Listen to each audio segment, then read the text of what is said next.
नमस्ते दोस्तों, मैं हूं दानिश अब्बासी और आप देख रहे हैं BSR न्यूज हिंदी। आज हम बात कर रहे हैं एक ऐसी सच्ची कहानी की जिसने 13 साल के लंबे इंतजार के बाद इंसाफ की जीत का ऐलान किया है। ये मामला है बुलंदशहर के वाहिद हत्याकांड का, जिसका फैसला हाल ही में आया है। ये कहानी है साल सन 2012 की। 24 अगस्त सन 2012 को बुलंदशहर में दो परिवार के बीच एक पुरानी दुश्मनी थी, जो उस दिन एक बड़े झगड़े में बदल गई। इस झगड़े में गोली चली और एक नौजवान वाहिद अल्लाह को प्यारे हो गए। इस दिल दहला देने वाले वाकये के बाद पूरे शहर में डर और तनाव फैल गया।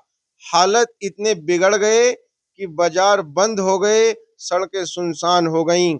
वाहिद के परिवार ने सदमे के बाद भी हौसला नहीं हारा। उन्होंने पुलिस में शिकायत दर्ज कराई और 15 लोगों पर वाहिद की हत्या का इल्जाम लगाया। यहीं से शुरू हुई इंसाफ की एक लंबी और मुश्किल लड़ाई।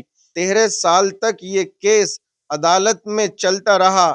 ये सिर्फ एक कानूनी लड़ाई नहीं थी, बल्कि ये इंसाफ के लिए एक परिवार के सब्र हौसले की परीक्षा थी।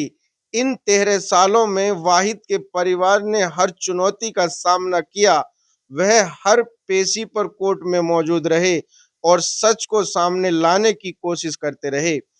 इसी दौरान 15 आरोपियों में से 3 की मौत हो गई, लेकिन बाकी 12 आरोपियों के खिलाफ केस की सुनवाई जारी रही। आखिरकार 13 साल के लंबे इंतजार और कड़ी सुनवाई के बाद अदालत ने अपना फैसला सुनाया। हाल ही में बुलंदशहर की अदालत ने इस हत्याकांड के बाकी बचे सभी 12 गुनहगारों को कसूरवार पाया।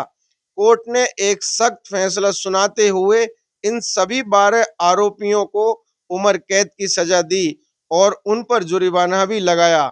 इस फैसले के बाद वाहिद के परिवार को बरसों बाद सुकून मिला। उन्होंने कहा कि उन्हें अल्लाह और अदालत पर पूरा भरोसा था और आज ये भरोसा कायम रहा। ये फैसला उन सभी लोगों के लिए एक मिसाल है जो इंसाफ के लिए लंबा संघर्ष कर रहे हैं। ये साबित करता है कि कानून की पकड़ मजबूत है और कोई भी गुनहगार इससे बच नहीं सकता।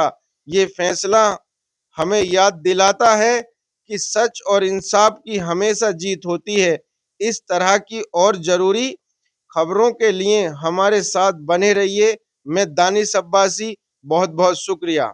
उसी रंजिश को लेके 24 तारीख को फिर इन लोगों ने लगभग 15 लोगों ने अटैक किया, जिसमें एक वाहिद है जो इसका भतीजा था रईस का, उसकी डेथ हो गई थी। और फिर नसरू के घर पे गए थे और वहाँ पे एक मीना है और मीना के साथ में एक राशिद है, राशिद नाम है, उसको चोटें आई। इसमें 15 लोग थे, जिसमें से 10 के खिलाफ पुलिस ने चार्जशीट दी थी, 5 को निकाल दिया था, चार्जशीट नहीं दी थी उनके खिलाफ। और उसके बाद में जब चार्जशीट 10 लोगों के खिलाफ आ गई, न्यायालय में एविडेंस हुआ। एविडेंस के बाद में उन 5 लोगों को 319 CRPC का प्रार्थना पत्र दिया गया था, जिसमें उनको तलब किया गया। और लेटर ऑन प्रोसीडिंग के दौरान 3 इसमें एक्यूज थे, उनकी डेथ हो गई। तो 12 लोग हैं, 12 के लोगों के खिलाफ 302 में सजा हुई है और 307 में हुई है, 452 में अलग हुई है। जिन पे वेपन्स रिकवर थे 4 लोग, उनको अलग से सजा हुई है और आर्थिक जुर्माना हुआ है, जिसमें ओवरऑल 50,500 रुपये के लगभग जुर्माना 302 में हुआ है सभी को। और जिन पे वेपन्स बरामद थे 4 लोग, उन पर 5-5 हज़ार रुपये की जुर्माना अलग से लगा। सजा आजीवन कारावास 302 में सजा की गई है सभी को, और 307 में 10 साल का पनिशमेंट किया गया है। और बाकी जो अन्य छोटे छोटे सेक्शन है 148 है, 149 है, 452 है, उसमें छोटी छोटी सजाएं की गई हैं और थोड़ा जुर्माना किया गया।